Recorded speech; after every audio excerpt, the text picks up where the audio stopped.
ប្អូនរកគ្នាបងប្អូនដែលជាអ្នកដែលចិញ្ចឹមសត្វកំពុងតែមានតម្រូវការទៅលើការផលិតចំណីដែលខ្លួនឯងហើយត្រូវការវត្ថុធាតុដើមសម្រាប់ផ្សំចំណីមែនទេនេះគឺជាប្រភេទម្សៅត្រីដែលជាម្សៅត្រីដែលមានប្រូតេអ៊ីន50ហើយម្សៅត្រីនេះគឺល្អសម្រាប់នឹងការប្រើប្រាស់ដោយសារវាជាប្រភេទ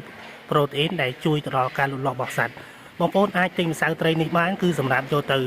ប្រើប្រាស់ជាការផលិតចំណីដូចជាចំណីជ្រូកចំណីមាន់ឬក៏ចំណីទាកប៉ាឬក៏កង្ហាន់អីជាដើមហើយនេះគឺជាស្តុកជាក់ស្ដែងដែលយើងបានផ្គត់ផ្គង់ទៅដល់បងប្អូនដែលគាត់កំពុងតែប្រើប្រាស់ដូចជាបងប្អូនដែលកំពុងតែចិញ្ចឹមអញ្ចឹងបើសិនជាបងប្អូនដែលកំពុងតែមានតម្រូវការប្រភេទម្សៅត្រីសម្រាប់យកទៅ